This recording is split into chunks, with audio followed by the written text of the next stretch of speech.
지난달 전 세계 주식시장은 블랙 먼데이 쇼크를 경험하면서 경기 침체의 우려가 얼마나 증시에 큰 충격을 불러올 수 있는지를 확인했습니다.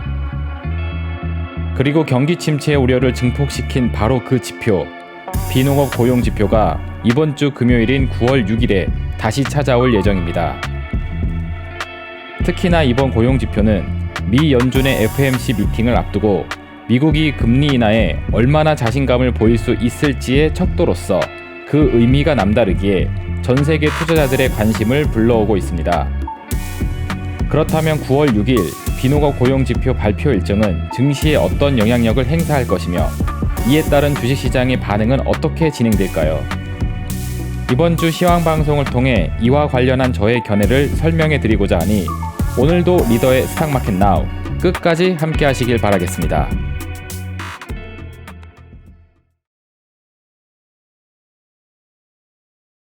자, 오늘은 9월 6일에 예정돼 있는 이벤트 비농업 고용지표 발표에 따라 증시가 어떻게 움직일 수 있을 것인지에 대한 제 견해를 한번 살펴드리는 시간 준비를 했습니다. 자, 방송 목차는 크게 두 가지로 준비가 됐는데요. 첫 번째는 8월 5일, 지난달이죠. 비농업 고용지표가 발표되고 나서 증시가 바로 폭락을 했었습니다. 왜 그런 배경이 있었었는지 살펴드리는 시간 먼저 잡고 가도록 하겠고요. 그리고 한 달 만에 다시 비농업 고용지표가 발표되게 될 텐데 여기서 증시가 어떻게 움직일 것인지에 대한 제 예상 시나리오를 한번 설명드려 보도록 하겠습니다. 자, 가장 먼저 첫 번째 시간으로 8월 5일 블랙 먼데이 증시 폭락을 유발하게 됐었던 비농업 고용지표가 과거에 어떻게 나왔었는지 여기에 대한 부분부터 살펴드리고 가도록 하겠습니다. 자, 화면을 옮겨서 차트를 보도록 할게요. 지금 보고 계시는 차트 화면은 나스닥의 일봉상 화면이고 제가 동그라미를 쳐놓은 지역이 바로 해당 지표가 나왔을 때입니다. 8월 5일 논팜 페이롤이라고 해서 비농업 고용지표가 나왔는데 예상치를 크게 하회한다라는 데이터가 확인이 됐어요. 그래서 그만큼 일자리가 많이 없다라는 거죠. 그래서 실업률이 올라가고 그리고 고용이 제대로 일어나질 않고 있다. 우리는 지금 경기 침체를 경험하고 있는 거 아니냐. 경제가 연착륙인 줄 알았는데 하드랜딩인 것 같다. 경착륙인 것 같다. 라고 하면서 증시가 이렇게 떨어지게 됐습니다. 그래서 이 경기 침체에 대한 우려는 이 지표가 발표됐었던 8월 3일 이전서부터 작동을 하기 시작을 했었고 그리고 8월 3일 지표가 발표가 된 이후 8월 5일까지 영향을 주게 됐습니다. 그래서 3거래일 만에 미증시가 크게 하락을 하게 됐었고 이 영향이 우리나라 코스피한테도 연결을 줬다라는 거죠. 자, 그러면 고용지표 구체적으로 어떻게 나왔었는지 자세한 내용 살펴보도록 할게요. 자, 기사를 보도록 할 텐데 자, 뉴욕 증시는 이틀 연속 경기 침체에 대한 우려로 투매를 경험했다. 그리고 전날 논팜 페이롤 지표가 나오기 전날에는 이 PMI 지표가 나오게 됐습니다. 그래서 제조업 구매 관리자 지수. 그래서 여기서도 경기 위축에 대한 우려가 커지는 그런 데이터가 먼저 나왔어요. 제조업 경기가 좋은지 나쁜지를 이 지표를 통해서 확인하는 건데 예상보다 안 좋다. 공장이 안 돌아간다. 제조 경기가 위축됐다. 그런 데이터를 확인했다라는 거죠. 그리고 나서 이 비농업 고용 지표가 나오게 된 겁니다. 그래서 전날 PMI가 불안을 먼저 시켰어요. 투자자들의 마음에 불안을 좀 불을 지펴놨습니다. 예상보다 빠르게 식고 있는 고용시장이 투자자들을 불안하게 만들었다. 그래서 이게 이틀 연속으로 경기 침체 우려에 불씨를 지피게 된 이벤트가 됐다라는 거죠. 그리고 데이터적으로 살펴보았을 때에도 미국 노동부에 따르면은 7월에 실업률은 4.3을 기록을 했다라고 하면서 이 수치가 2021년 10월 이후 가장 높은 수준이다라고 확인이 되고 있습니다. 일반적으로 미국에서 실업률은 4%를 넘기지 않게 관리하는 것을 약간 룰처럼 여기고 있습니다. 근데 이 4%대가 넘어간 채 시간이 지금 지나고 있는데 이게 조금씩 계속 올라가다 보니까는 4.3 수준까지 이르게 되면서 21년 10월 이후 가장 높은 수준까지 올라오게 됐어요. 그리고 비농업 고용 부분의 신규 일자리를 살펴보게 되면은 11만 4천 건 정도만 확인이 되고 있다고 합니다. 그래서 예상에 훨씬 못 미치는 수준이다 있다라는 거. 그리고 직전월 수치인 17만 9천 명과 비교해도 고용시장의 냉각이 확연히 눈에 띄었다라고 하면서 고용시장의 악화, 이에 따른 경기 침체 우려, 이에 따른 증시 하락, 이런 연결고리를 갖고 폭락을 했었던 게 8월 5일 블랙 먼데이 사태 되겠습니다. 자, 그래서 고용 불안은 경기 침체에 대한 우려로 이어졌고 투자들은 빠르게 주식을 처분하기 시작했다. 요게 당시 폭락의 배경이었다는 겁니다. 한간에는 뭐 엔캐리 트레이드 관련해서 뭐 투매가 떨어지면서 생긴 현상이다, 이런 이야기도 있는데 어쨌든 트리거는 이 침체 우려라는 거죠. 그것 때문에 떨어지다가 그 떨어지던 분위기가 엔캐리 트레이드까지 불씨가 번지게 되면서 거기서 추가적인 낙폭까지 이어지게 된 겁니다. 그래서 근본적인 원인은 여기서부터 출발했다고 보실 수가 있어요. 자, 그렇다면 이번에 있을 9월 비농업 고용지표 발표에도 증시가 폭락될 수 있지 않을까라는 우려가 생길 수가 있겠죠. 경기가 악화되고 있다는 차원의 데이터가 또 목격이 되면은 비슷하게 투매가 유발될 수 있으니까요.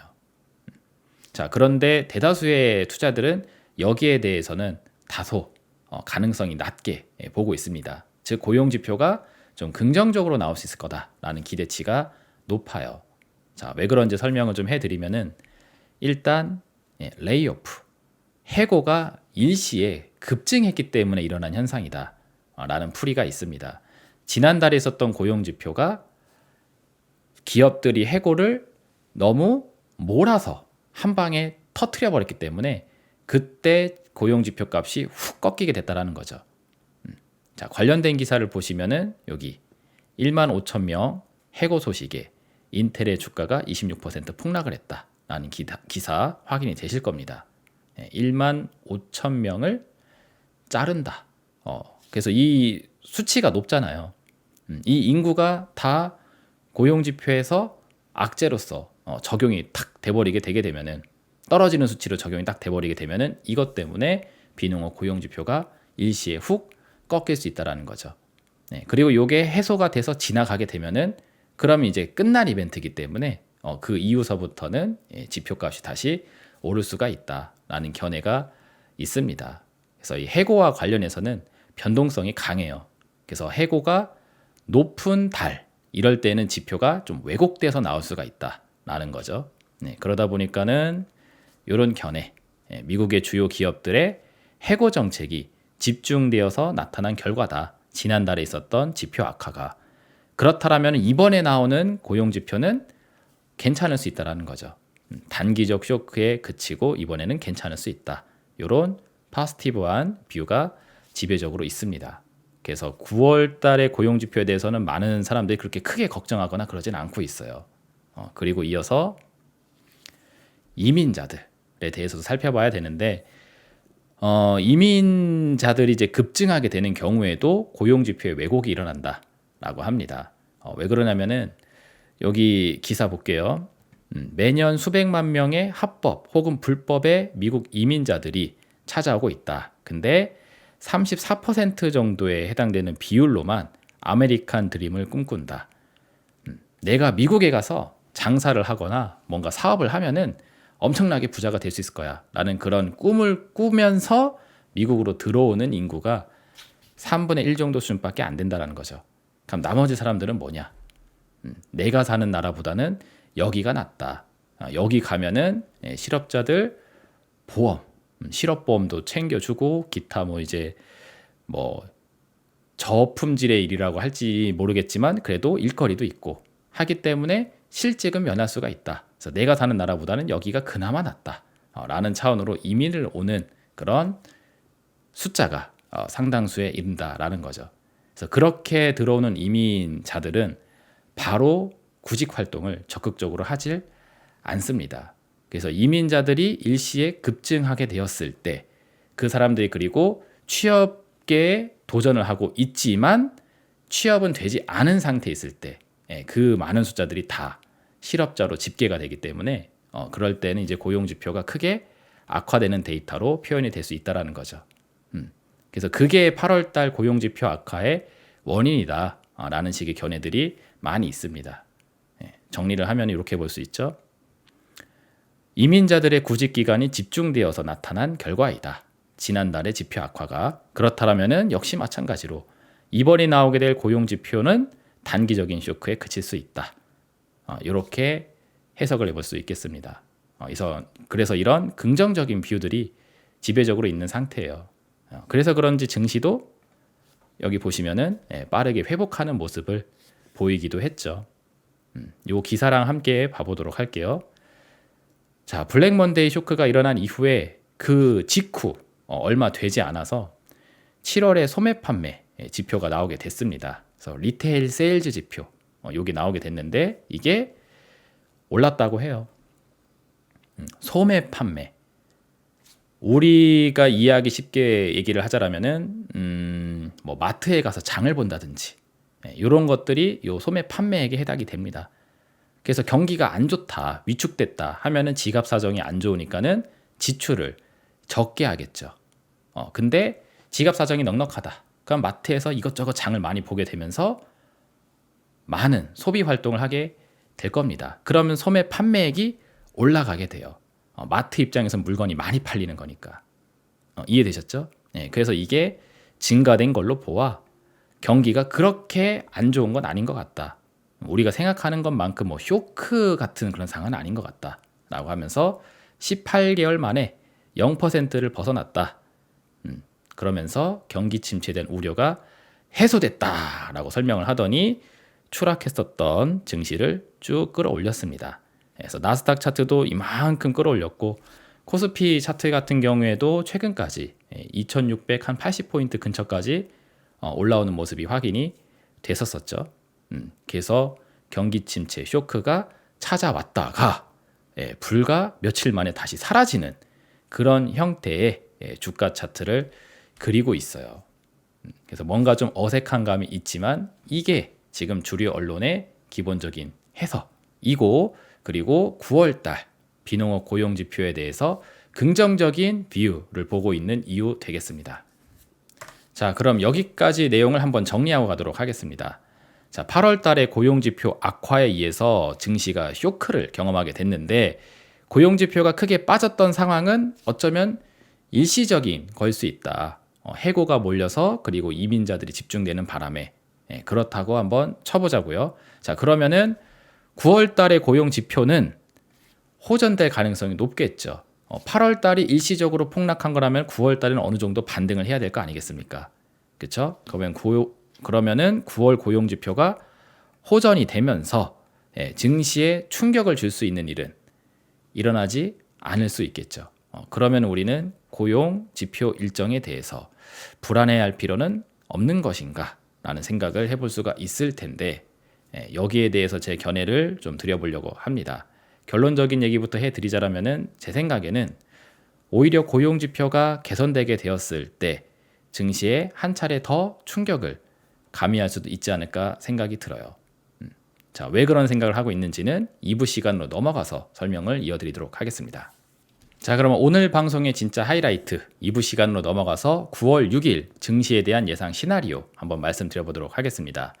아까도 이야기했지만 제 생각에는 고용지표가 호조가 돼도 증시 폭락에 대한 재현 가능성은 살아있다 라는 이야기를 드리도록 할 텐데 자, 왜 그런지 다음 화면 보도록 하겠습니다.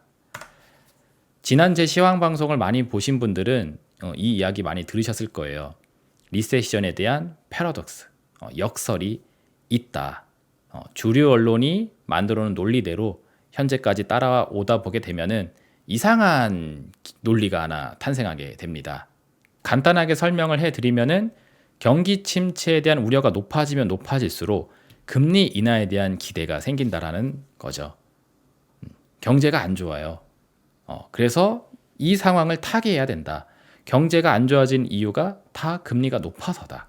그래서 금리만 이제 내리면은 경제는 다시 살아 올라갈 수 있을 거다. 그래서 경제가 안 좋고 경기가 침체될 만큼 침체가 되면은 이제 우리는 금리를 내릴 수가 있기 때문에 경기가 침체되면 침체될수록 우리는 금리 인하를 할 수 있다라고 하면서 경기 침체 우려는 악재인데 금리 인하에 대한 기대는 호재예요. 근데 이게 동시간에 같은 상황에서 똑같이 구현이 되고 있다라는 거죠. 그래서 정리를 해보면은 이렇게 볼 수 있습니다. 자, 고용 지표가 만약에 악화된다고 한번 해볼게요. 자, 그러면 경기 침체에 대한 우려가 생기겠죠? 고용이 안 좋다고 하니까 사람들이 막 해고 당하고 구직이 안 되고 구인이 안 되고 이런 시대. 그럼 경기 침체 우려, 경제가 안 좋아요. 그럼 당연히 그러면은 회사들도 장사가 안 되겠죠. 그것 때문에 실적이 악화되고 펀더멘털이 무너진다. 그러면 증시가 하락할 수 있는 요인이 됩니다. 자, 근데 이렇게 가버리면 얘기는 또 달라지죠. 고용 지표가 악화되면 악화될수록 자, 경기를 부양할 수 있다. 금리를 이제 내리면 된다. 그래서 지금까지 경제가 안 좋은 원인은 고금리 때문이었는데 이제 지표가 악화된 걸로 보아 금리 인하 땡기자.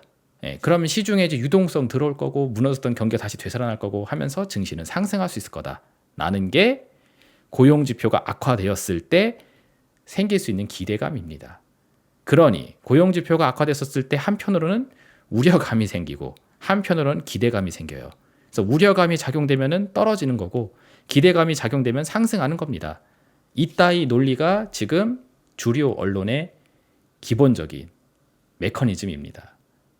그러니까는 항상 이제 뭐 장마감 하고 나서 장마감 기사글이나 이런 거 보면 댓글에 그렇게 화가 나 있는 사람들이 많이 있어요. 저는 이제 외신에서 나오는 정보를 많이 보는데 거기에 있는 서학 개미들도 상욕 박으면서 막 이게 무슨 꼬라지냐 하면서 이런 역설적인 상황에 대해서 완전 뭐 폰지 사기급이다라는 표현들을 많이 하고 있습니다. 그리고 또 고용지표가 개선되는 쪽으로도 한번 생각을 해볼게요. 고용지표가 개선되는 데이터가 만약에 나왔다가 한번 쳐봅시다. 그러면은 야 경제가 굉장히 안 좋은 줄 알았는데 그래도 생각보다 괜찮구나. 이렇게 인식이 될 수 있겠죠. 그러면 경기 개선에 대한 기대가 생깁니다. 그로 인해서 증시 상승 효과를 또 유발할 수도 있어요. 그렇겠죠. 자, 근데 똑같은 관점으로 이렇게 금리 쪽으로 논리를 풀게 되면은 얘기는 또 달라지게 됩니다. 고용 지표가 개선되고 있다. 경제가 그만큼 괜찮다라는 뜻이다. 근데 여기서 우리가 금리 인하를 하는 게 맞냐? 자, 무슨 뜻이냐면은 고용 지표 개선에서 한 가지 체크해야 될 게 바로 임금입니다. 임금. 고용 지표가 개선됐다는 뜻은 그만큼 일을 하고 있는 사람에 대한 처우가 좋아지고 있다는 것이고 그 뜻은 곧 임금이 상승하고 있다라는 개념으로도 볼 수가 있어요. 그리고 그 임금이라는 것은 인플레이션이기도 합니다. 임금이 상승한다는 것은 물가가 오르고 있다는 뜻이기도 해요. 그래서 고용 지표가 개선이 됐다라고 하는데 이것이 임금 상승에 따른 인플레이션 우려로 해석이 돼버리게 되면은 인플레이션이 너무 높아서 우리는 금리를 낮추기가 힘들 것 같다. 우리가 그동안에 물가를 잡겠다는 그 일념 하나로 거의 2년에 가까운 시간 동안 높은 금리로 유지한 채 살아왔는데 여기서 자칫 금리를 너무 빨리 내렸다가 잡은 줄 알았던 물가가 다시 올라가게 되면은 이거 2년 동안 죽 서서 개중꼴이 된다. 그러니 금리 인하는 신중해야 된다. 나가면서 금리 인하를 공격적으로 하지 못하게 하는 그런 논리가 여기서 다시 생길 수가 있다라는 거죠. 그렇게 되면은 증시를 하락하는 요인이 또 되게 됩니다. 그러니 여기서도 또 재밌는 게 지표 개선이 나온다 한들 이렇게 가면은 상승인데 이렇게 가버리면은 하락이 된다라는 거죠. 이런 역설적인 상황. 그래서 이 부분을 종합적으로 보시면은 결과적으로 이런 결론에 이를 수가 있습니다. 결국에는 어떤 지표가 나온다 할지라도, 그러니까 어떤 수치가 나온다 할지라도 증시는 이를 어떻게 해석하는지에 따라서 어느 방향이라든 움직일 수 있다. 이게 지금 주류 언론이 만들어 놓은 기본적인 시황의 메커니즘이기 때문입니다. 그래서 저는 9월 6일에 있을 고용지표 발표에 따른 예상 시나리오를 한번 이렇게 짜봤어요. 굉장히 독특한 견해라고 보일진 모르겠지만 이 역시 가능하다라고 저는 생각을 합니다. 자, 8월 달에는 고용지표 악화에 의해서 경기 침체에 의한 쇼크로 증시가 떨어지는 모습이 있었었죠. 지표가 안 좋아. 그래서 경제가 안 좋은 것 같아. 그래서 경제 펀더멘털이 무너지고 있다라고 하면서 우리는 하드 랜딩 하는 거 아니냐라고 하면서 증시하라. 이게 8월 달. 이라면은 이번에는 거꾸로 해석을 해버리는 거죠. 금리 쪽으로. 만약에 9월에 고용지표가 개선이 돼요. 근데 개선이 됐는데 이것이 금리 인하가 추가적으로 진행되지 못할 것 같다. 그러니까 25bp의 금리 인하만 가능할 것 같고 추가 금리 인하에 대해선 우리가 B컷이라고 이야기하죠. B컷에 대해서는 못할 것 같다. 혹은 연내 금리 인하는 이 한 차례로 끝날 것 같다. 왜? 금리 인하했다가 물가 올라오면 안 되니까. 고용지표가 지금 봐봐라. 괜찮지 않느냐. 이 상태에서 금리를 팍 내렸다가 임금 치솟으면서 인플레 올라가면 그거 누가 책임질 거냐. 이런 논리로 가게 되면은 오히려 고용지표 개선이 금리 인하 중단 우려에 대한 자극을 주게 됩니다. 그리고 그것이 증시 하락의 쇼크로 이어지도록 연출하게 되면은 굉장히 우스운 상황이 되게 되죠. 8월 달에는 고용지표가 악화돼서 떨어졌는데 9월 달에는 고용지표가 개선돼서 떨어지는 이런 우스꽝스러운 상황이 연출될 수도 있다라는 겁니다. 그래서 결국 어떤 값이 나온다 할지라도 똑같은 증시 반응을 유도할 수 있다라는 거죠. 그리고 제가 이러한 관점을 갖게 되는 데에는 지난 히스토리가 있기 때문에 그렇습니다. 예전에는 이 상황이 똑같았었거든요. 그러니까 23년도 연초서부터 최근까지 반등장이 연출되었을 때 그때도 똑같이 이 상황, 경기 침체에 대한 불황 우려가 존재했었고 그리고 금리 인하에 대한 기대도 존재를 했었습니다. 여러분들도 아마 잘 기억하고 계실 거예요. 경기 침체가 우려된다라는 그런 뉴스들, 기사들 한두 번 나온 거 아닙니다. 굉장히 오래전서부터 22년도 연말서부터 막 나오기 시작을 해서 지금까지 존재하고 있는 게 경기 침체에 대한 우려예요. 근데 그 시간 동안 증시가 올랐잖아요. 왜 올랐느냐? 바로 이것 때문에 그렇습니다. 소프트 랜딩이라는 기대 때문에. 우리가 경험하고 있는 현재 경제 상황이 연착륙이다. 그러니까 비행기가 착륙을 하는데 어느 정도는 흔들리면서 떨어지지 이게 막 굉장히 안정적으로 내려오는 건 아니라고. 그래서 경제가 착륙을 하기 위해서 살짝 시끄럽게 침체에 대한 우려가 있는 것이지 이것은 비행기가 꼬라박으려고 추락하려고 이러는 건 아니다 라는 식으로 인식을 해줬기 때문에 그 시간 속에서는 물가가 떨어져도 괜찮다. 경기 침체가 있어도 괜찮다 라고 증시가 반응을 해줬습니다. 그래서 항상 굿뉴스예요. 물가가 떨어진다. 금리 인하할 수 있네. 이제 고금리 시대 끝나겠네. 그러니까 굿뉴스. 근데 물가가 떨어지는 이유가 뭐라고 그랬죠? 제가 보는 시황 관점에서는 수요가 떨어지기 때문이라고 설명해 드렸습니다. 사람들이 물건을 안 사니까. 마트에 갔어요. 사람들이 지갑 사정이 안 좋아서 딱히 소비를 안 합니다. 그럼 그 마트 내에서 판촉 행사가 많이 이루어지게 되겠죠. 그럼 물건을 가격을 확 낮춰서 판다고요. 빅세일을 한다라는 거죠. 그러면은 경기 침체 때문에 물가가 내려가는 결과로 귀결되게 되는 겁니다. 자, 그런 식으로 물가가 내려가는 거는 좋은 일이라고 볼 수가 없죠. 불황 경제이기 때문에 가격이 내려가는 거니까. 그렇게 따지게 되면은 물가 하락을 결코 좋은 뉴스라고 볼 수가 없습니다. 그리고 이런 물가 하락 때문에 경기 침체도 목격이 됐잖아요. 근데 경기 침체도 좋은 뉴스래. 왜? 경기가 침체되면 침체될수록 금리를 또 내릴 수가 있다고 하니까. 이러한 논리가 작동이 됐던 게 지난 소프트 랜딩이라는 시간이었습니다. 근데 만약에 앞으로 우리가 맞이하게 될 미래가 더 이상 소프트 랜딩이 아니라 하드 랜딩 차원으로 해석이 된다면 그러면 얘기는 달라지죠. 비행기가 부드럽게 착륙하는 과정에서 약간의 흔들림인 줄 알았는데 이 흔들림의 세기가 세지게 되면은 어쩌면 이건 비행기가 착륙하고 있는 게 아니라 뭔가 이렇게 추락을 하고 있는 거 아니냐라는 차원으로 해석이 될 수도 있단 말이에요. 그렇게 되면 이제 좋은 뉴스는 사라집니다. 경기 침체 우려가 있다라는 뉴스는 말 그대로 그냥 액면 그대로 배드 뉴스가 되는 거고 그리고 경기가 개선되고 있다라는 차원의 뉴스도 배드 뉴스가 될 수 있어요. 왜? 경기가 개선되고 있다. 즉 고용 지표가 개선되고 있다. 이런 지표가 금리 인하를 못하게 하는 그런 요인이 될 수 있기 때문에 그래서 지표가 개선되고 있다는 내용이 오히려 금리 인하 중단 우려 쪽으로 방향을 틀어버리게 되면은 그러면 그 역시도 배드 뉴스. 그래서 굿 뉴스도 배드 뉴스, 배드 뉴스는 더 배드 뉴스. 이렇게 해석이 될 수 있는 상황이 요 하드 랜딩 시나리오 쪽으로 가게 되었을 때 맞이할 수 있는 현상입니다.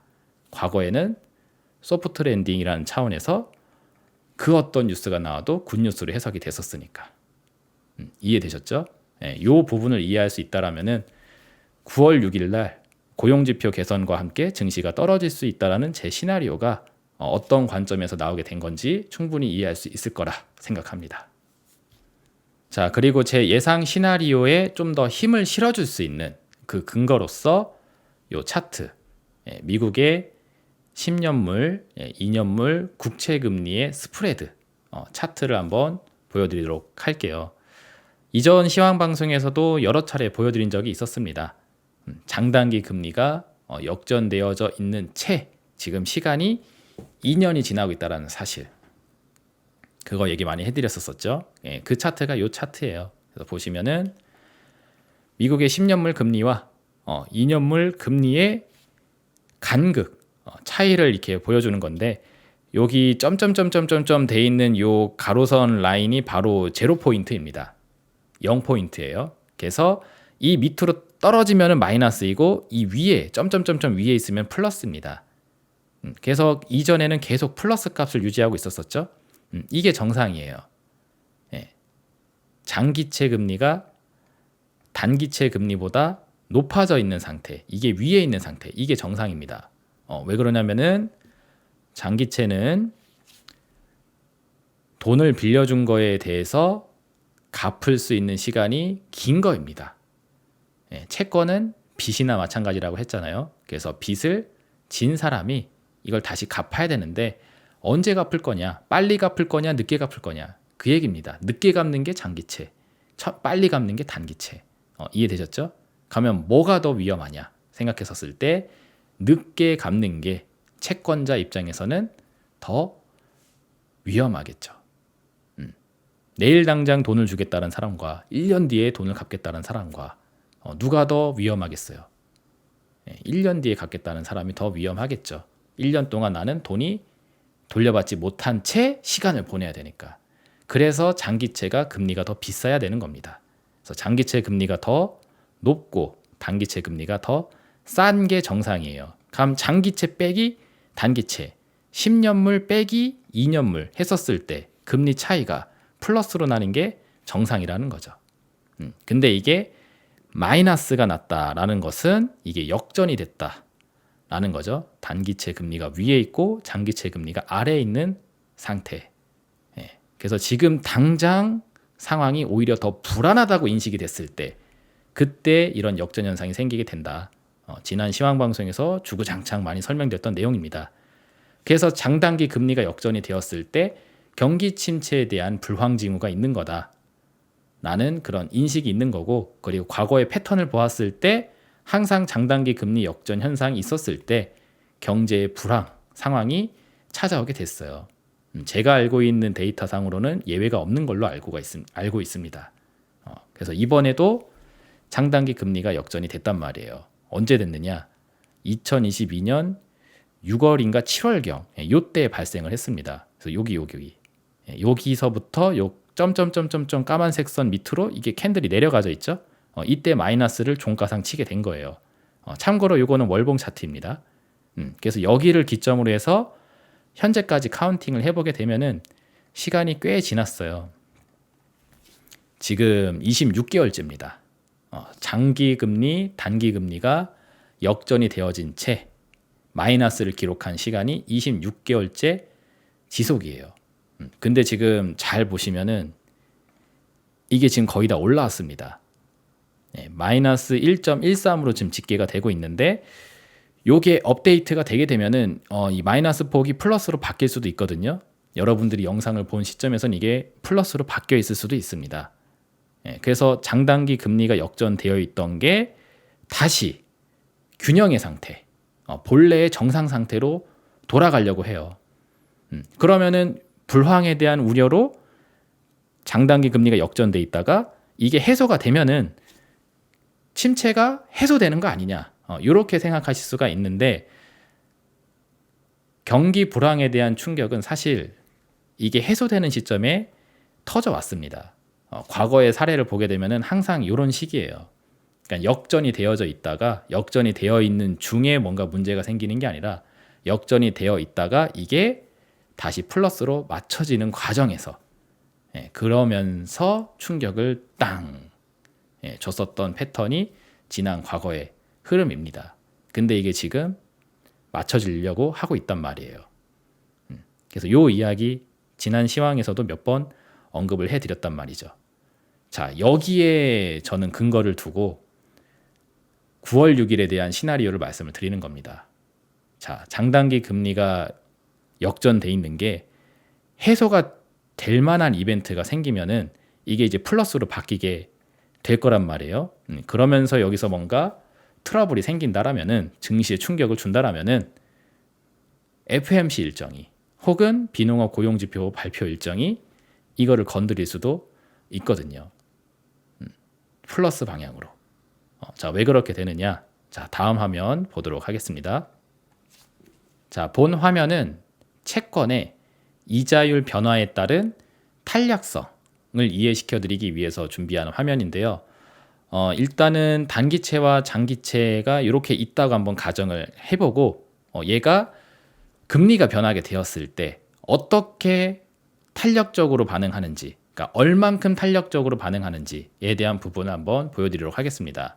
자, 단기채 같은 경우에는 기준금리 변동에 즉각적인 반영을 하는 성향이 강하고, 그리고 장기채, 롱텀 같은 경우에는 기준금리 변동에 영향을 받지만 여기에 플러스 알파로 미래 예상치에 대한 프리미엄을 얹어서 생각하게 돼요.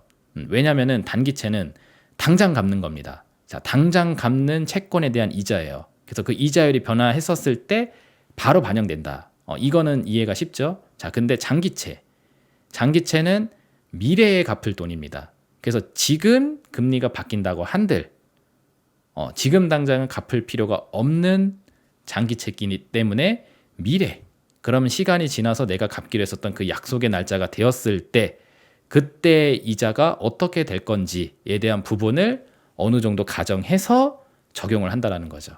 그게 미래 예상치에 대한 프리미엄이라는 겁니다.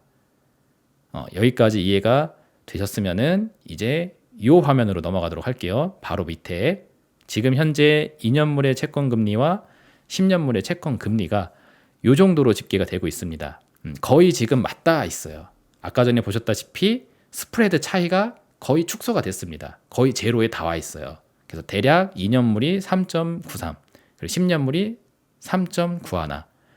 원래는 10년물이 더 비싸야 되고 더 높아야 되고, 그리고 2년물이 더 낮아야 됩니다. 금리가. 근데 이게 역전이 돼 있다 보니까 단기가 조금 더 높아요. 이렇게 돼 있습니다. 자, 근데 비농업 고용지표가 발표가 된다든지 혹은 9월 FOMC 회의를 진행하면서 만약에 금리 인하에 대한 기대치가 떨어지는 이벤트가 된다. 즉 고용지표로 얘기를 하자면은 고용지표가 개선되는 쪽으로 얘기가 나온다. 그러면은 아까 이야기해드렸죠. 금리 인하에 대한 기대를 미루게 한다고. 경제가 괜찮다고 해석이 되니까. 자, 그래서 low confidence, 자신감이 낮은 거예요. 뭐에 대해서? 금리 인하에 대해서. 그렇게 되면은 숏텀에 해당되는 금리는 일단 기준금리를 내렸으니까 즉각적인 반영을 해서 단기채 금리는 빠르게 훅 떨어질 수가 있는데, 장기채 같은 경우에는 얘기가 다르죠. 미래 예상치에 대한 프리미엄을 적용해야 되니까 만약에 미래에 금리가 더 내려가지 못할 것 같다라는 게 반영이 되게 되면은 얘는 조금밖에 내려가지 못할 겁니다. 자, 다시 정리를 할게요. 고용지표가 개선됐다는 데이터가 만약에 나왔어요. 이거에 의해서 임금이 다시 올라가는 거 아니냐. 그래서 인플레이션 우려가 만약에 다시 작용이 되면은 이제 금리를 팍팍 내리게 될 미래가 있을 거라고 생각했는데 임금 때문에 물가가 다시 자극되는 걸로 보아. 이러다가는 금리를 또 나중에 다시 올려야 되는 거 아니야? 이런 생각이 적용이 되게 되면은 롱텀, 장기, 미래에 대한 기대 수익률, 미래에 대한 기대 금리는 올라가게 된다라는 거죠. 그러다 보니까는 기준금리를 내리는 이벤트가 9월 달에 진행이 된다 할지라도 장기채의 금리는 조금만 떨어지고 말 수 있습니다. 자, 그러면은 3.93에 있었던 단기채는 많이 떨어지고 3.91에 있었던 장기채는 조금만 떨어지게 된다. 그러면은 어떻게 돼요?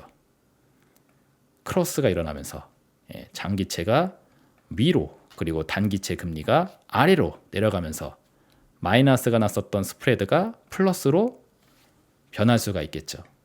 뭐에 의해서? 금리 인하에 대한 기대치가 낮아지게 되는 요 이벤트에 의해서.